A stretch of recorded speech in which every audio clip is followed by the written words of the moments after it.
Hello पिलामाने आज आम वाक्य विचारर प्रश्नावली आलोचना करिबा।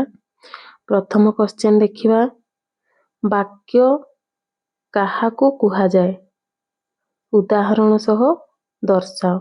ताले आमे जानिछे एक बा एकाधिक पद मिलित होई मनर भावकू संपूर्ण रूपे प्रकाश कले ताहाकू वाक्य कुहा जाए। उदाहरण टे देखिबा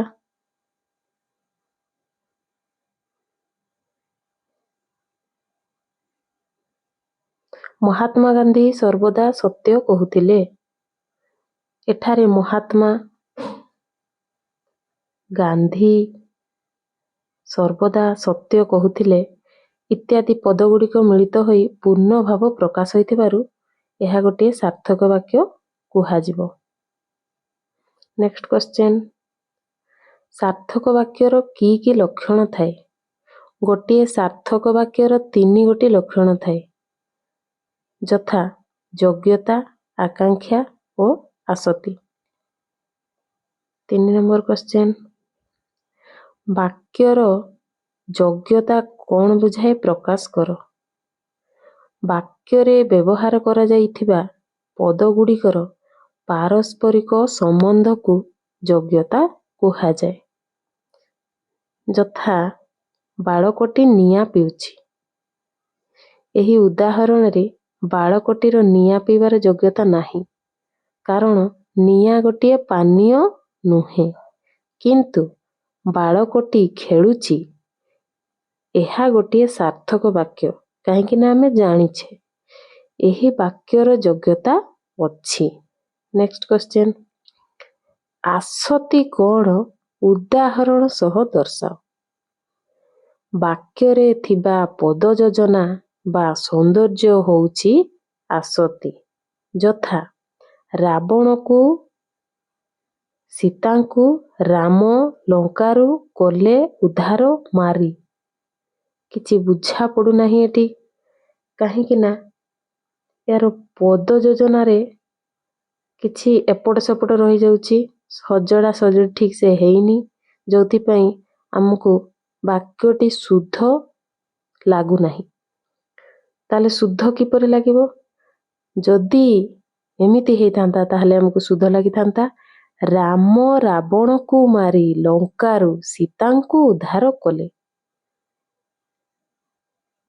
एबे हमकु ठीक लागिला कारण एही वाक्य रे पद गुड़िक सजड़ा सजड़ी करके लेखा हेछि बा सजड़ा सजड़ी करा हेछि जोथि पई सुनिबाको वाक्यटी शुद्ध एवं सुंदर लागुछि। ताहले परवर्ती क्वेश्चन आकांक्षा कहिले कोन बुझ। वाक्य रे थिबा गोटिए पद अन्य पद गुड़िकर अर्थ बोधकता पाई अपेक्षा कले ताहाकू आकांक्षा कुहा जाए।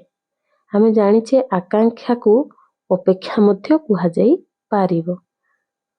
ताहले परवर्ती क्वेश्चन 6 नंबर वाक्यांश काहाकू कुहाजिबो दृष्टांत देई बुझाओ।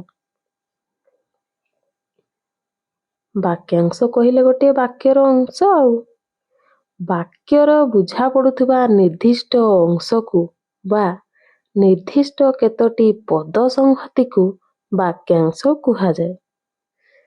देखिबा पिलाटीर कथा सुनी शिक्षक।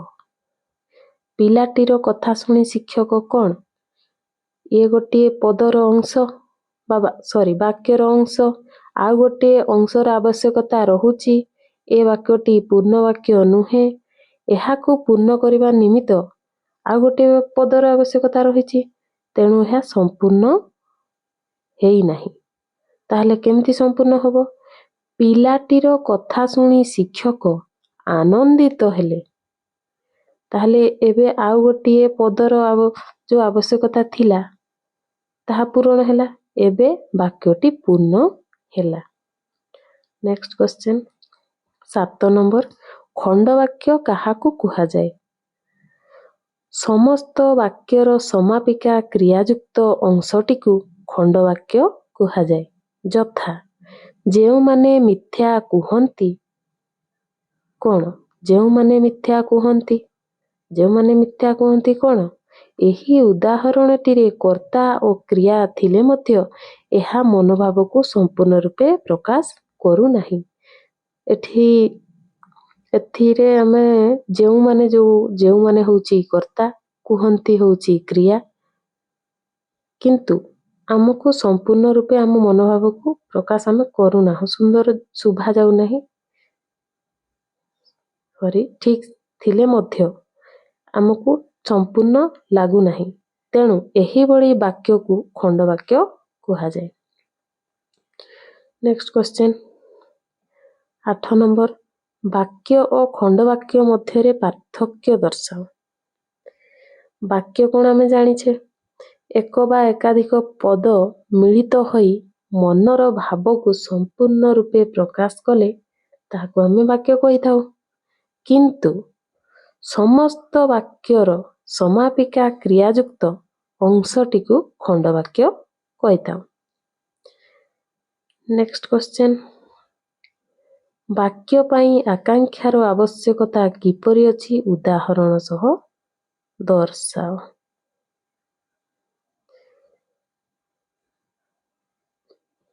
ବାକ୍ୟରେ ଥିବା ଗୋଟିଏ ପଦ ଅନ୍ୟ ପଦଗୁଡ଼ିକର ଅର୍ଥବୋଧକତା ପାଇଁ ଅପେକ୍ଷା କଲେ ତାକୁ ଆକାଂକ୍ଷା କୁହାଯାଏ। ବାକ୍ୟ ପାଇଁ ଆକାଂକ୍ଷାର ବିଶେଷ ଆବଶ୍ୟକତା ରହିଛି, କାରଣ ଏହା ବାକ୍ୟର ପୂର୍ଣ୍ଣ ରୂପ ଆଣେ। ଯଥା ରାମ ରାବଣକୁ କ'ଣ? ଏଠାରେ ବାକ୍ୟଟି ପୂର୍ଣ୍ଣ ନୁହେଁ, ଦେଖିଲେ ଜଣାପଡ଼ୁଛି।